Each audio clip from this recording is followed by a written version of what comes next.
Look around. You can find cars like these on AutoTrader. New cars, used cars, electric cars, maybe even flying cars.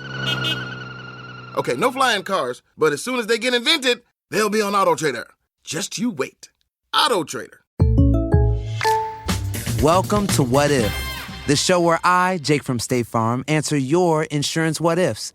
Today's caller is Gio. What's up? Hey, Jake, what if I'm shopping for a new policy, but there are so many options that I freeze up and just can't choose? It's okay. An agent can help you choose the right coverage. At State Farm, we're there for your what-ifs. Oh, now what if I need help deciding on dinner? Tacos. Good idea. Like a good neighbor, State Farm is there. Call or go to statefarm.com for a quote today. Now, the greatest story never told with Miles and Thrill.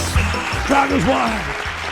Wow, what a crowd. They're excited Finally today, getting man. some live audience members back for the Greatest Story Never Told podcast. Wow. Everybody's out there separated.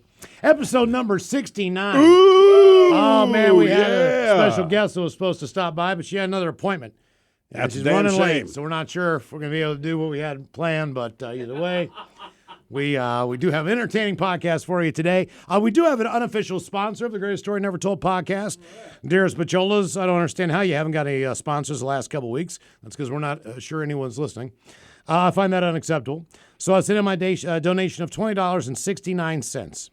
The only thing I have to pimp out is I have a YouTube channel, Zip Tied, all one word. It's a bunch of guys doing funny car stuff, including a Pimp My Ride spoof. I'm just looking to get 1,000 subscribers, so maybe I can live stream our races on YouTube. I'll check it out. Why the hell not? Please Is donate it to the Fisher kid-friendly? My kid, look, I never watch YouTube. My kids only watch YouTube. Kid-friendly, man. I'll turn him on to it. He and his goofy buddies. Yeah. He does have a little bit of a story here. One day I got to work and was immediately hit with one of my coworker announcing his wife was pregnant, despite not having seen her in months. She was only 5 weeks pregnant, but nonetheless, my coworker thought it was his. It was not. I made many jokes at his expense, including the crown jewel of my life. I called him a maybe daddy. Lady I agreed to help a different coworker, Joel, move. Well, my boss told me to make a mental list of how he lived because his work area is a complete disaster. I get there, we start moving boxes into the U-Haul, eventually clear the house. It wasn't until we went to the barn things got weird. Move almost everything from the front of the barn. When his eyes light up, he goes, "Hey, Elliot, do you know what that is?" It was near some automotive machinery, so I assumed to be something similar. But he said, "No, it's a dildo machine." To which I reply, "Why do you have it?" He tells me some BS story about his buddy made it for his wife, but she hated it so much he left him. He also claimed he was keeping it for the parts. I made a mental note to tell my boss. Just as we're finishing up for the night, I hear a loud crashing sound. I look out to see my car flying backward and a Mercedes rolling. My car is totaled, and I'm mentally scarred from the dildo machine. Next day, I get into my work, and my boss is yelling at me for not pretending to have my neck hurt. I should have been rolling on the ground in pain, he says, until he suddenly goes, "Okay, what about Joel?" I tell him the whole story, and once I say the word dildo machine, his mouth drops. A what? A dildo machine. He and his brother explode telling jokes like, "Well, that's why he walks funny. I'll never let him walk behind me again, blah, blah, blah." Next day, Joel walks into the shop all hunched over from the accident. Apparently, he slipped multiple discs in his back. We made fun of him, and he hasn't heard the end of it. He also seriously was offered $700 for that machine. He declined. What? Yeah, so thank you, man, for the donation. That's very cool. And check out the Zip Tied on YouTube channel there. I thought it'd be about kidnapping. I'm a little disappointed. Zip tied, man. That is the best way to kidnap. So today on the Greatest Story Never Told podcast, since we made it to 69 episodes, we're going to tell you real quickly here, as fast as we can, about radio, just in general, our careers in radio, the different companies we work for. Radio is a little bit different as far as everyone is curious about what people do for a living, as far as what your job entails and all that stuff. But no one ever walks up to your doctor and says, "Hey, man, how did you get into it?" Right. Like it's just something that you kind you're of right, fell man. into. Like, that is like, a question we always answer. I'm in radio. How'd you get into it? I never even thought about that. You're a lawyer. Yes. How did you get into it? Well, I went to school, got a 4-year degree, then I went to law school for a few years, passed the bar, and here I am. You already know the path, but radio is not exactly that type of job. So it's an understandable question, all things considered, and it's a different job than most people have. So it's a different job. I think it's more about the staying power in radio, right? Because if you said I was a lawyer, say, "Man, why'd you get out of it?" But never how'd you get into it. We get it. But in radio, it's like, how are you still in it after all this? If you're on air, right? Sure. Not management or any of that stuff, because it's strange business. It's very to put it strange. mildly. And you tell people like, look, it's a great, it's great. It's volatile. You move around a lot. You know what I mean? I always tell people I'm 3,000 miles away from my home, my family, my brothers, sisters, nieces. Haven't seen my mom in a couple of years. And it's awesome. Right, exactly. So like, yeah, No it's family drama. It's not the worst thing in the world, but at times you kind of like to be closer to them, when, birthdays and holidays and all that stuff. But anyway, so what we're going to do today is, because people say, well, how did you get into radio? All right. So we're going to give you, each one of us will give you a quick rundown of how this all started, all right? When I was 16 years old, I started working for the radio station in my hometown, WAJR. Doing what? I ran Pittsburgh Pirate games, I ran Pittsburgh Steeler games on Sunday morning, and I did occasional overnights where I would take care of the AM radio station and also prepare the FM radio station for the next day's broadcast. Did you get to speak, or was this all? I was all aboard. I did do top-of-the-hour IDs. You're listening to 1440 WAJR, You got to say your that? official home of Pittsburgh Pirate baseball. Sure.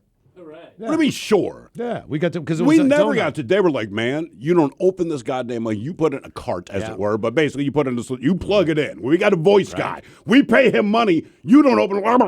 So in the summers, I would work at the concert pavilion that the radio station had as a full-time employee in the summer months.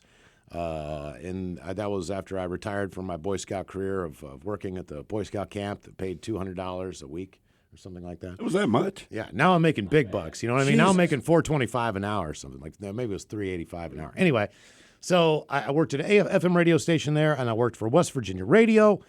102 WVAQ, which was an FM station owned by West Virginia Radio Corporation. It was at that point in time where I had about 10 hours on air a week, which was not bad. Damn. But the owner across the street, Gary Bowers of Bowers Broadcasting, and the program director, who I also knew, said, hey, why don't you come and work for us at WCLG? We'll pay you. You're making $3.85 an hour. We'll pay you $4.25. I said, sold. This is crazy. It's that easy. It's a rock station. I'm going. So I went and worked for WCLG, and I did overnights there while I was in college. So I would literally work the overnight, get up, take a couple classes, fall asleep at noon, wake up at about 9 or 10, get my ass back into work, and it was a 6-day overnight. So it was brutal. I did that for a year and a half. Then I got this job offer in Hagerstown, Maryland, at WQCM. And I thought, Hagerstown is the Yakima of Maryland. But you got to remember, I grew up in Morgantown. It was time for me to get out of there. I just needed to leave. But somehow you went backwards. So my girlfriend at the time, she got a job in Frederick, Maryland, working for a restaurant chain. So we moved to Frederick, and I would commute back and forth to Hagerstown. Well, believe it or not, somewhere within this 8 months that I worked at WQCM, my then girlfriend got a transfer to Hagerstown. So within moving to Frederick, we moved again in 3 months. We then moved to Hagerstown for 5 months. And then from working for Albright Broadcasting in Hagerstown, I got a job working for Einstein Wind Broadcasting in Annapolis, Maryland, doing on-air and being their production director. So I was a creative imaging director for Sajak Broadcasting, Einstein Broadcasting, and Wind Broadcasting. You love Dick Wynn. Just real quick on a side note, the station I went to work with, WRNR in Annapolis, is a free-form progressive radio station. Mm-hmm. Yeah. We're talking about Legendary. Boy Slim, NRBQ. It was a very legendary radio station, legendary by the fact that the old owner used to own WHFS in Washington, D.C. Another legendary station. Which at one point in time was a legendary station. Then it became a commercial alternative radio station. But they were the first to play Bruce Springsteen. You get the idea. So, but the guy that he paired up with, Dick Wynn was this Jewish man from New York. And so was Jake. Everybody, most of the owners were Jewish. But Dick was special. Dick loved 80s metal. Dick was 77 years old. Okay? God bless him. He would come into the production room like, damn, I wish we were still playing Crocus. Because he owned a radio station called The Underground. Oh, okay. So I Dick remember owned that. The Underground. That's the station. I'm not making this up. Quick side note. The Underground, you could barely Those are pick metal. this thing up, but it's where I heard Welcome to the Jungle for the first time because commercial radio was Didn't play not it. touching Guns N' Roses. Think of 24 hours a day metal shop, but with a morning show, a midday diva, Right. that hot, vampire looking chick that shows up at Right, shows. right. You got your night dude who's just so edgy. And then your afternoon guys who's like the stalwart, the guy who has interviewed, Slash before. So they had that kind of radio station. But anyway, they flipped the format, so I get brought in to do production and imaging for these three stations. I'm working for Empire Broadcasting. I worked there for 3 or 4 years. Then I get a call from Bill Pasha. He said, I want you to come work for 104.3 The Colt. That was owned by American Radio Systems. American Radio Systems, I'm there for a year and a half, and what happens is CBS buys ARS. So when CBS buys this company, they have too many radio stations in the markets that they're allowed to own. So they have to spin off one of the radio stations to a different company. I am there for a year and a half. Station gets bought again. Now I'm under a different ownership. It's no longer American Radio Systems. Now they kick us all out, and we're working for Clear Channel Communications at 104.3 The Colt. Which is now iHeart. Right, exactly. Which is now Just to iHeart. give you an All right. idea, right? Okay, so I worked there for a while. That did not work out. I told you the story about the smooth jazz thing. Lose my job. Then I end up with another phone call from Bill Pasha, where I go back to American Radio Systems, which is not American Radio Systems anymore. It is CBS Radio. From that point in time, Steve and I, we do our thing up until the point where Howard Stern is off the air. They're going to kill the Hot Talk format. We need to find a job. From there, we get a phone call from Dave Richards here in Seattle. Dave Richards, he works for Intercom Communication. All right? So we get that call. We move out here. That has been the longest chapter that I've got. 16 years at one radio station working for one company. Sort of. We'll get there in a minute. Now, Steve. Have you or a loved one been injured in an accident? Are you struggling to recover fair compensation? Look no further. At Phillips Law Firm, the experienced personal injury attorneys will fight for your rights and get you the justice and compensation you deserve. They handle a wide range of cases, including car accidents, slip and falls, medical malpractice, and workplace injuries. Justice is a phone call away, so don't wait. Call today for a free case review. Call 1-800-JUSTICE or visit justiceforyou.com. You started at WJFK AM, correct? If you're going to say it with the respect it deserves. AM 1300 WJFK. Okay, yes. That is the, trust me, they beat that in your head. Yeah, I was heavy on drugs, heavy on booze, and ended up being homeless. And when I was basically sleeping on the street, that's when you think to yourself, all right, it doesn't get much worse than what is it that you want to do with your life? Because if you're unhappy, you make these decisions. I had been cooking. That's not why, but that was my excuse, right, to punish myself. So got a job in a restaurant, but I found out that, because I asked people that were in radio, how to get into radio? And they said, man, 9 times out of 10, your best bet is an internship. Legally, to do an internship, it has to be for school. And I'm like, dude, I can't afford to go back to school. As it turned out, and the school does not exist anymore, Baltimore had one of 9 accredited. Being accredited is huge. If college is not accredited, don't waste your money. One of 9 accredited broadcasting schools in the country. And this place, honestly, God, was like 3 miles away from my house. So I'm like, you know what? I'm in. I take out a loan. It was $8,700, which at the time to me would be the equivalent of saying it's $25 million. And I was 30 years old at the time. And I remember I went in there, man, just a lot of pressure on myself. You know what I mean? It turns out I did extremely well. But 3 weeks into the school, one of my teachers pulled me aside and said, hey, man, there's an internship at AM 1300 WJFK. I said, cool, I'll take it. Turns out that's located only about 4 miles away from my house, right? It's all very convenient. I get there, it is not an internship. It is an entry-level job. This is even better, right? Because now I'm going to get paid. I get to learn radio. I'm very excited. AM 1300 WJFK. It was the sports station in Baltimore, and it carried the Baltimore Ravens. It was the flagship, etc. So I'm running the board there. We had Howard Stern in the morning. Don and Mike. Thank you. Gee, I'm like Dave and Bill. Yeah, Don and Mike and like those guys are my heroes, but still, Don and Mike in the afternoon, and then we did some local horrible sports programming at night. So I'm working there. My first words ever on radio, and this is why I was giving you grief, Miles, was the cart I'm supposed to put in for the station ID, it's been misplaced. I can't find it. And I'm freaking out, man. I mean, like, you're new into radio, so you don't want to mess up anything. So I had to open the mic, and you're listening to AM 13, or, AM 1300 WJFK, blah, blah, blah, blah, Baltimore, blah, blah, blah, blah, blah. First words on there, right? Well, directly across the hall was WLIF. And that was the equivalent of like your warm state. We played Christmas music. So you understand what the rest of the music is the rest of the year. Well, I hated the station because I don't like the music. The people that work there are fine. The woman who did the overnights, I want to say she had breast cancer, so she would go into remission. And I used to work until midnight. And I get a call at 11:30. I'm at the AM station. And it's this guy named Steve Barrett. Steve goes, hey, Debbie can't make it in tonight. Do you want to go on the air? It's an overnight, right? on WLAF. And again, I'm just in radio. I'm like, hell yes, man. Worst performance ever. It was god-awful, as most people's first shows are. It was really, really bad. And I remember when I finished that, I said, man, I'm probably never going to be on the air again. Well, they called me the next night, and basically I got to work that gig 2 out of 4 weeks of the month. And because of her health problems, I was willing to do it. What I found out was that Bill Pasha guy that seems to show up in our stories, he kind of liked me for some reason. He never let me know this, but he liked me and kept giving me more chances. Those were both CBS stations. My first actual show, though, this goes back to the XFL. So I always have a soft. So remember the first XFL in 2001 was a goddamn nightmare. But because we had the sports station, I said, Bill, would it be cool if I did a sports show, but I'll cover the XFL?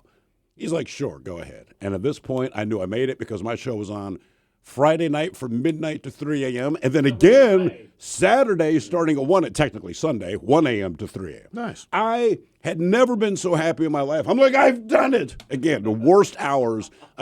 But I was happy to do it. Well, he let me do that for a while. Then he moved me from that slot to Monday through Friday, 10 p.m. to 1 a.m. And I replaced this guy named Stan the Fan, who was a bit of a douche, but I liked him personally. Like, we got along, but I understood why he rubbed some people the wrong way. Replaced him. Then they moved me from doing that to Monday through Friday, 6 p.m. to 11 p.m. with 2 other guys, Paul Mittermeier and Steve Stoffberg. And this guy named Ted Smith rolls in for an internship. I'd never met this guy. He walks in, and I remember the day this guy Ted walks in. I'm like, hey, man, I don't have a lot of time to talk to you. Just do me a favor. We got 2 strippers coming in, and we got Chi Rodriguez is going to call. Now, Ted likes women. Ted likes sports. He's like, this is the greatest thing ever. So did that for a while. Then out of those 2 stations, we moved buildings and joined the other stations that belong to CBS Radio. This is the point in time when we merged together that I was working for 104.3 The Colt, and as Steve is coming in, they kick our radio station out. Right. So I never met Steve at this point. No, we didn't know each other from Adam. We just passed. Like, that radio station came in to replace the one that was in our studios. Yeah, so basically I sat in Miles' old seat without knowing. Right? Exactly. So I hated doing that sports show, told my boss. So we also Back in the corner closet by the that horrible bathroom. And I'm that sure. air conditioner that never moved. It's probably still there. And apparently turds that were incapable of being flushed. Yeah. But I did that for a while, and we played Jim Rome from 11 a.m. to 3 p.m. on that station. And the ratings came in, and I remember I looked at Rome's ratings, and I marched down to our boss, who is still involved in our lives in the most ridiculous way. But I said, look, man, his ratings suck. Give me a shot. If I get lower ratings than him, then kick me out of radio. Is my honest belief. Like, if you can't do better than this garbage, I should not be on the air. Now, I talked a big game, but I was sweating balls about this, man. I'm like, because I have now signed this check, right? But they put me on, and the show kind of blew up on an AM dial. It was unbelievable, but the ratings came in. I'm like, all right, solid. And at this time, I'm working still with the Ted Smith. Every day that Ted's been in radio, he has worked with me. So it's been, 20 years, I think it is. And I was working with this guy named Bill Rowland. Now, what I did not know at the time is that Bill Pasha put me with Bill Rowland because Bill Rowland was a stopgap until Miles's non-compete ran out. They didn't really try to sue me They didn't let it, right. So thank God. I did not know this. So then this day comes, and Bill Pasha pulls me into his office and says, hey, oh, by the way, so that show went from the AM station. Now they put us on a 50,000-watt flamethrower.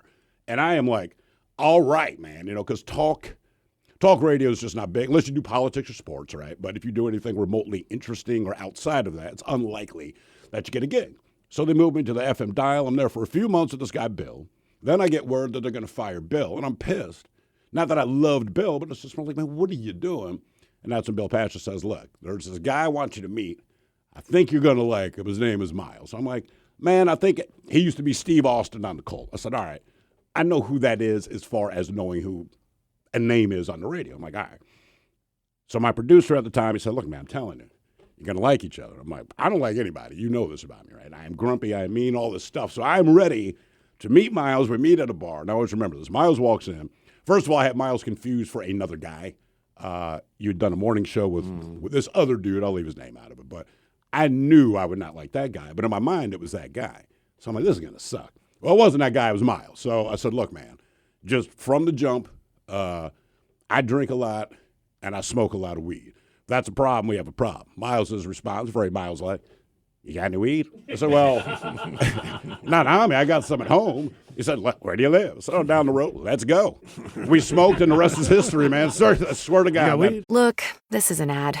The difference is it's about AT&T's deal on the incredible new iPhone 15 Pro. And it's real. Guaranteed. That's not always the case with other ads. The view of a lifetime. Only with a pricey upgrade. Flavor you'll never forget. You will. Save on the latest trends. If you pay for a membership. Shoes that'll make you fly. They won't. A drive unlike any other. If it's your first time driving it. Breathe in to find inner peace. Then pay extra to remove the ads. At AT&T, we mean what we say. Everyone gets our best iPhone deals guaranteed. Learn how to get iPhone 15 Pro with titanium on us with eligible trade-in. Connecting changes everything. AT&T. See att.com/iPhone for details about the guarantee trade-in promo for new and existing customers. Available for a limited time. Terms and restrictions apply. Okay, good. That is how that shook out. Right. So again, you worked for just CBS. But then it changed its name. Yeah. Oh, no. It had a different name, then became CBS, right. Then Intercom, and then we find out today. So I go West Virginia Radio, I go Albright Broadcasting, Bowers Broadcasting, Albright Broadcasting, Einstein Broadcasting, ARS Radio. There was a Jay Corsten in there somewhere, and I can't remember what that was. CBS Radio to Clear Channel Radio, back to CBS Radio, then to Intercom Radio. And today, when I wake up, we look in our inbox and our email. What do we got? We're now Odyssey. So now when you listen to the Greatest Story Never Told podcast and you download it on your phone, you'll see that the radio.com app is no more, and we are now Odyssey. AUDACY.